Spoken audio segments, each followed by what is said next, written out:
नमस्कार, मैं दीपक शर्मा और मेरे YouTube मंच पर आपका स्वागत। दोस्तों, क्या मोदी को मोदी की गलतियां हराएंगी? अब ये बात विपक्ष की नहीं है, ये बात बीजेपी के भीतर हो रही है। और बात इसलिए बड़ी वाजिब है क्योंकि अगर आप साल भर का आंकड़ा देखते हैं, चुनावी स्टैटिस्टिक्स देखते हैं, डेटा देखते हैं चुनाव का, तो बीजेपी एक साल से धीरे धीरे उसका जो चुनाव का ग्राफ है वो नीचे गिरता जा रहा है। और कहीं ना कहीं अगर आप गुजरात हटा दीजिए तो जितने भी विधानसभा के चुनाव हैं, जितने भी बाई इलेक्शंस हैं, उपचुनाव हैं, बीजेपी को लगातार हार मिलती रही है साल भर से। और इसमें भी संगठन से कहीं ज्यादा मोदी जिम्मेदार है। अब ये गलतियां क्या हैं मोदी जी की, या यूं कहें गलत निर्णय और गलत नीतियां क्या हैं, ये मैं आज आपको बताने जा रहा हूं। लेकिन एक चीज़ मैं स्पष्ट करना चाहता हूं शुरू में ही कि ये जो भी असेसमेंट है, ये असेसमेंट आलोचकों का नहीं है, ये असेसमेंट जो है ऑल्टरनेट मीडिया का नहीं है या विपक्ष का नहीं है। ये असेसमेंट या ये आकलन आरएसएस का भी है, बीजेपी के कई सांसद जिनसे मेरी मुलाकात हुई है, कुछ राज्य मंत्री स्तर के नेता हैं जिनसे मेरी मुलाकात हुई है, उनका भी ये मानना है। और सबसे बड़ी बात, इसी मोदी सरकार के दो ऐसे मंत्री हैं, सीनियर मिनिस्टर्स, तजुर्बे वाले मंत्री, वो भी स्वीकार करते हैं कि ये जो गलतियां हैं, मिस्टेक्स हैं मोदी जी की, ये 2024 में 24 के फाइनल पे भारी पड़ सकती हैं। अब चाहे वो आरएसएस हो या बीजेपी के सीनियर लीडर्स हों या फिर वो नेता हों जिनको मोदी जी ने धीरे धीरे बाहर कर दिया सरकार से, सत्ता से, इनका ये मानना है कि जो बेसिक बुनियादी गलती मोदी जी ने करी वो ये करी कि पार्टी के पूरे स्ट्रक्चर को, ढांचे को ही तोड़ दिया उन्होंने 2014 के बाद।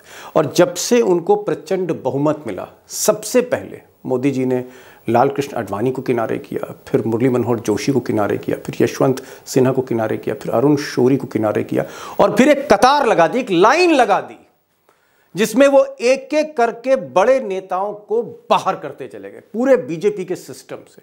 और उसका नतीजा ये हुआ कि ये पूरा संगठन, पार्टी का संगठन, सरकार का संगठन, संस्थाओं का संगठन, सब कुछ दो लोगों के हाथ में आ गया। और स्थिति ऐसी आ गई कि जहां भाजपा का अध्यक्ष भी डमी, स्पीकर की भी कोई हैसियत नहीं, और जितने कैबिनेट मिनिस्टर हैं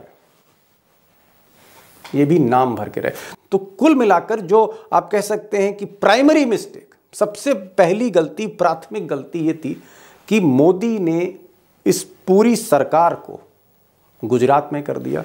अब सच्चाई आज की तारीख पे ये है कि चाहे वो सरकार के बड़े फैसले हों, चाहे वो पार्टी के फैसले हों, चाहे वो राज्य सरकार जहाँ पर बीजेपी की सरकार है वहाँ पर मुख्यमंत्री को बनाने, हटाने, कैबिनेट की शपथ की बात है, या फिर आप जो क्रूशल पॉलिसी डिसीशंस हैं बीजेपी के, या फिर संसद के भीतर लोकसभा कैसे चलेगी, किन मुद्दों को आगे रखा जाएगा, राज्यसभा में क्या होना है, किसका साथ लेना है, किसका साथ छोड़ना है, ये सारे फैसले या तो मोदी करने लगे या अमित शाह करने लगे। और चाहे फिर कोई भी नेता हो, नितिन गडकरी हो या राजनाथ सिंह हो, ये सिर्फ एक मोहर बन के रह गए। जैसे नितिन गडकरी, उनके 4-5 मंत्रालय ही ले लिए। राजनाथ सिंह की आज हैसियत ये है, जो कि अंदर की बात है, जो लोग कहते हैं कि रक्षा मंत्रालय भी या तो मोदी चलाते हैं या अजीत डोभाल चलाते हैं। राजनाथ सिर्फ सलूट देते हैं जहाँ भी जाते हैं, वो एक सलामी लेने वाले रक्षा मंत्री हो गए। अब 2014 के बाद और 2019 के बाद दोनों बार जिस तरह से मोदी जी ने प्रचंड बहुमत हासिल किया, उसका जो सबसे बड़ा खामियाजा था वो पार्टी को भुगतना पड़ा। क्योंकि जैसे मैंने पहले कहा कि सारा स्ट्रक्चर पार्टी का और सारा सरकार का सिस्टम ये सिर्फ मोदी जी के हाथ में था, और उसमें से कुछ पावर उन्होंने डेलीगेट अमित शाह को कर दी। यानी अमित शाह और मोदी ही सारे बड़े फैसले लेने लगे। लेकिन इन फैसलों का जो सबसे ज़्यादा असर पड़ा वो बीजेपी की स्टेट लीडरशिप को पड़ा। मिसाल के तौर पर जो बात आरएसएस भी मानती है और आरएसएस विरोध करती है आज भी, वो ये है कि मोदी जी ने और शाह साहब ने जो बीजेपी के स्टेट लीडर्स थे, प्रदेशों के जो नेता थे, एक एक करके उनका भी कद छांट दिया। मिसाल के तौर पर वसुंधरा राजे राजस्थान में, इनको हाशिए पर रखा गया। छत्तीसगढ़ में रमन सिंह, इनको डंप कर दिया पूरी तरह से, जैसे आप कह सकते हैं पॉलिटिकल गोडाउन में बंद कर दिया।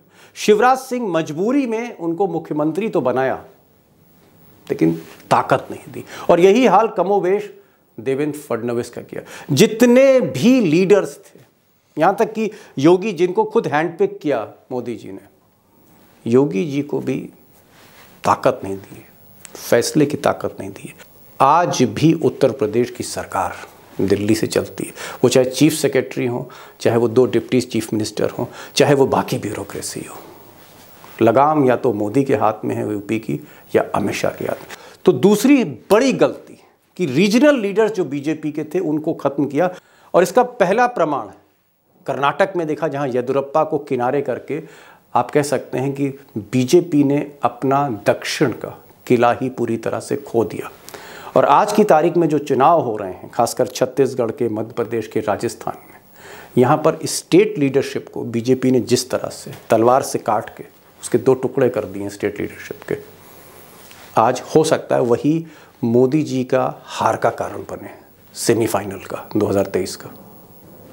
अब बीजेपी के ही लोग जो मोदी जी की तीसरी बड़ी गलती मानते हैं, थर्ड बिग मिस्टेक, वो मिस्टेक ये है कि मोदी जी ने एनडीए को भी कमज़ोर किया। ना सिर्फ बीजेपी को कमज़ोर किया, सरकार को कमज़ोर किया, कैबिनेट को कमज़ोर किया, ब्यूरोक्रेसी को किया, बाकी इंस्टीट्यूशंस को किया, उन्होंने एनडीए को भी कमज़ोर कर दिया। जिस एनडीए को वाजपेयी और आडवाणी ने बड़े जतन से खड़ा किया था, सत्ता में आए थे वो एनडीए के बदौलत, उसी एनडीए को, नेशनल डेमोक्रेटिक अलायंस को, मोदी जी ने छिन भिन कर दिया।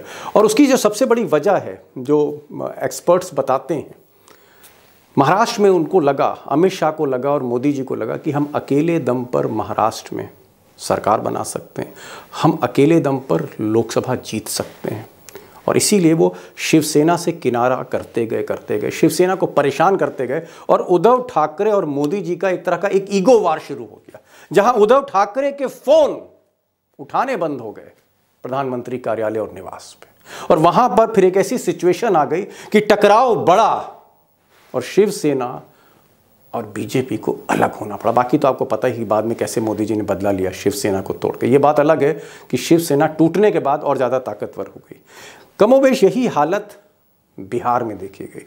नीतीश कुमार के साथ जो उनका बर्ताव था हाल फिलहाल में 2-3 सालों में, या आप कह सकते हैं मोदी जी जब फिर से प्रधानमंत्री बने प्रचंड बहुमत के साथ, नीतीश कुमार के साथ बर्ताव अच्छा नहीं था, जिसने मजबूर किया नीतीश को उस पार्टी को छोड़ने के लिए, जिस पार्टी ने नीतीश को रेल मंत्री बनाया, नीतीश को सत्ता जिसने दी वाजपेयी सरकार ने, उसी पार्टी को नीतीश कुमार ने छोड़ा। और आज बिहार में और महाराष्ट्र में बीजेपी की हालत वाकई नाजुक है। और अगर आप पंजाब देखें, अकाली दल जो सबसे पुराना सहयोगी दल था बीजेपी का, उसके साथ भी यही हश्र हुआ।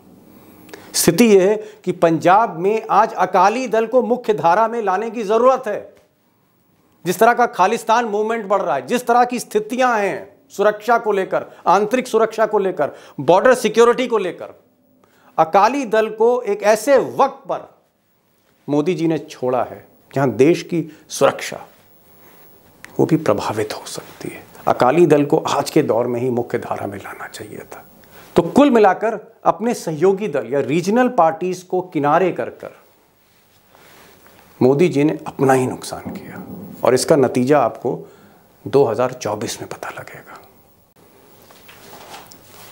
अब ऐसी बहुत सी दोस्तों पॉलिटिकल मिस्टेक्स हैं, जो राजनीतिक गलतियां मोदी जी करते गए। अब उसके पीछे उनका स्वभाव हो, उनका व्यक्तित्व हो, उस पर फिर कभी मैं एक वीडियो बनाऊंगा। लेकिन एक और जो बुनियादी मिस्टेक करी, जहां तक गवर्नेंस की बात है, ऐसा लोग कहते हैं कि नितिन गडकरी हों या फिर दत्तात्रेय होसबोले जो जनरल सेक्रेटरी आरएसएस के, या और बड़े नेता, उन्होंने समय समय पर मोदी जी को सजेस्ट किया कि आप अपनी इकोनॉमिक पॉलिसीज़ को बहुत सुदृढ़ करिए, मजबूत करिए। लेकिन मोदी जी ने किसी की नहीं सुनी, और आज की तारीख में उन्होंने एक्सपर्ट्स को किनारे कर दिया। निर्मला सीतारमन जो वित्त मंत्री हैं बरसों से, वो हकीकत देखी जाए तो उनके पति इकोनॉमिस्ट थे। निर्मला सीतारमन कभी इकोनॉमिस्ट नहीं रहीं, छोटी मोटी नौकरी जरूर लंदन में करती थी, प्रवक्ता ज़रूर थी, लेकिन इकोनॉमिस्ट जो है वो निर्मला सीतारमन नहीं थी, उनके पति थे। तो पहली बार आप कह सकते हैं कि देश की जो पूरी अर्थव्यवस्था एक ऐसे वित्त मंत्री के पास है जिन पर सवाल उन्हीं के पति ने उठा दिए, या इन साहब ने उठा दिए। इसी तरह से अगर आप आरबीआई गवर्नर देखें, जो हर पॉलिसीज़ पर आप कह सकते हैं जिनका कहीं ना कहीं एक हस्तक्षेप होता है, दखल होता है आरबीआई का। आरबीआई के गवर्नर भी एक्सपर्ट नहीं हैं, एक आईएएस अधिकारी हैं रिटायर्ड। कई ऐसे रिटायर्ड अधिकारी उन्होंने भर रखे हैं। जर्जर होती हुई अर्थव्यवस्था, जिसमें मैं डीमोनेटाइजेशन और बहुत सी ऐसी चीज़ों को शामिल नहीं करना चाह रहा हूँ, ना ही जीएसटी को शामिल करना चाह रहा हूँ, लेकिन एक खराब जर्जर अर्थव्यवस्था की वजह से इंडस्ट्रियल प्रोडक्शन भी घटा, निर्यात भी घटे, इंपोर्ट बढ़ते चले गए। और इसका सबसे बड़ा जो असर दिखा वो ये दिखा कि बेरोज़गारी बेतहाशा बढ़ गई, रिकॉर्ड तोड़ बेरोज़गारी बढ़ी है। अगर आप आंकड़े देखें सीएमआई के, centre for monitoring Indian economy, अगर इसके आप आंकड़े देखें तो अक्टूबर में हमारे देश में पिछले महीने जो अनएम्प्लॉयमेंट का रेट था 10% से ज़्यादा था, 10% से ज़्यादा अनएम्प्लॉयमेंट रेट है। यानी इस देश में जहां सबसे ज़्यादा युवा हैं दुनिया में, बेरोजगारी चरम पर है और इसका कोई इलाज नहीं दिखता, क्योंकि अर्थव्यवस्था जैसे पटरी से उतर चुकी है। अब जहां इकोनॉमिक फ्रंट पर देश पीछे, अब जहां इकोनॉमिक फ्रंट पर देश का जो ग्राफ है, सारे आंकड़े नीचे आए हैं, वहीं पर जो फॉरेन पॉलिसी है वो भी बहुत गडमड हो गई है। खासकर अभी जिस तरह से हमास और फिलिस्तीन ये जो युद्ध चल रहा है, उसमें जिस तरह से स्टैंड बार बार बदला मोदी जी ने, कभी फिलिस्तीन के साथ खड़े देखे, कभी जो है वो इज़राइल की गोद में बैठे हुए देखे, कभी वो रूस और चीन के सामने थे, तो कभी मोदी जी रूस और चीन के साथ चले गए। ये जो एक ढुलमुल नीति है कहीं ना कहीं, या यूं कहें कि पूरी की पूरी विदेश नीति एक विदेश सचिव, एक ब्यूरोक्रेट के हाथ में रख दी उन्होंने, और बहुत सी गलतियां करी। मैं इस पर नहीं जाऊंगा, पर ये जो फॉरेन पॉलिसी में कहीं ना कहीं एक फेलियर देखने को मिलता है, जिस तरह से इकोनॉमिक पॉलिसी पे देखने को मिलता है। एक बड़ी चीज़ जो हुई इन 8-9 सालों में, कि देश का जो सोशल इंडेक्स है वो बहुत तेज़ी से नीचे आया है, जो सामाजिक ताना बाना है। और इस सामाजिक ताना बाना का जो सबसे बड़ी मिसाल है, जिस पर सबकी आंखें खुलनी चाहिए, जो सबसे बड़ा प्रश्न चिन्ह है, कि आज ग्लोबल हंगर इंडेक्स में, गरीबी का जो सबसे प्रमाणिक आंकड़ा है global hunger index, global hunger index में सच्चाई यही है दोस्तों कि हम बांग्लादेश से पीछे हैं, हम नेपाल से पीछे हैं, हम श्रीलंका से पीछे हैं, हम पाकिस्तान से भी पीछे हैं। उस पाकिस्तान में जहाँ सिस्टम ही एग्जिस्ट नहीं करता आज की तारीख में, सेना हटा दीजिए तो पाकिस्तान ज़ीरो है। नेपाल जिसकी स्थिति वाकई आज भी खराब है, जो भूकंप के विनाश से कहीं ना कहीं त्रस्त है, उस नेपाल का भी हंगर इंडेक्स भारत से कहीं बेहतर है। अगर आप आंकड़े देखेंगे तो श्रीलंका की स्थिति सबसे बेहतर है साउथ एशिया में, उसका जो रैंक है ग्लोबल हंगर इंडेक्स में 60 है, नेपाल का 69 है, बांग्लादेश का 81 है, पाकिस्तान 102 है, और भारत 111 पर है। 125 देश में हमारी स्थिति 111 है, हम 111वीं पायदान पर खड़े हैं। यानी अफ्रीका के जो गरीब मुल्क हैं, दुनिया में जहां सबसे ज़्यादा गरीबी है, उसका हंगर इंडेक्स हम मैच कर रहे हैं। उस भारत का, जिस भारत को मोदी जी कह रहे हैं कि वो $5 ट्रिलियन इकोनॉमी बनाएंगे, चीन और अमेरिका के बाद नंबर 3 करेंगे, वहाँ पर ग्लोबल हंगर इंडेक्स में हम फिसलते चले जा रहे हैं। अब दोस्तों सवाल इस बात का नहीं है कि ये हंगर इंडेक्स पे हम एकदम फिसलते चले जा रहे हैं और मोदी जी मजबूर होकर 80 करोड़ लोगों को मुफ्त राशन दे रहे हैं। यानी स्थिति ये है कि इस देश में आबादी का एक बहुत बड़ा हिस्सा सरकार के मुफ्त राशन पर निर्भर है, आत्मनिर्भर नहीं है, सरकार के राशन पर निर्भर। सवाल इस बात का है कि ये जो गलतियां हैं, चाहे वो इकोनॉमिक फ्रंट पर हों, चाहे फॉरेन पॉलिसी पर हों, चाहे इंडस्ट्रियल पॉलिसी पर हों, चाहे ब्यूरोक्रेसी में हो, चाहे मोदी जी ने अपनी पार्टी के साथ जो कुछ किया, या आरएसएस और उनके संबंध बिगड़ते चले जा रहे हैं, या उन्होंने स्टेट लीडरशिप को पूरी तरह से बीजेपी के ख़त्म कर दिया, या फिर बदले की भावना में वो जिस तरह से विपक्ष को जेल भेज रहे हैं, ईडी और सीबीआई इंस्टीट्यूशंस का मिसयूज कर रहे हैं, या मीडिया को पूरी तरह से कंप्रोमाइज कर दिया उन्होंने। इन सब का क्यूमुलेटिव जो इफेक्ट होगा, क्या होगा? क्या पहली हार मोदी जी की होने जा रही है? क्या इसका जो पहला विक्टिम होगा, इसका पहला खामियाजा जो होगा वो गुजरात लॉबी को भुगतना होगा। और क्या हम ये मान के चलें कि जो 5 राज्यों के चुनाव हैं इसमें बीजेपी का प्रदर्शन वही रहेगा जो हिमाचल, कर्नाटक और बाई इलेक्शंस में रहेगा? अगर गिरते पड़ते राजस्थान जीत भी गए तो भी मोदी जी तेलंगाना, छत्तीसगढ़, मध्य प्रदेश और यहाँ तक कि मिजोरम, जहाँ वो दुहाई दे रहे थे कि नॉर्थ ईस्ट को उन्होंने कहीं ना कहीं आगे ले गए हैं, वो पूरे नॉर्थ ईस्ट में जहाँ बीजेपी अपने फुटप्रिंट्स, पद चिन्ह देख रही थी, उस नॉर्थ ईस्ट की स्थिति ये है कि आज मोदी जी पहली बार इन 9.5 साल में कैंपेन करने नहीं जा पा रहे।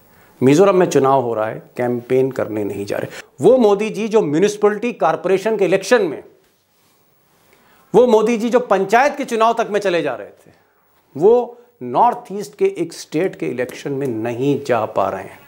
मिजोरम के मुख्यमंत्री जो उनके एनडीए के सदस्य हैं, उन्होंने मना कर दिया कि मोदी जी आएंगे तो मैं मंच साझा नहीं करूंगा।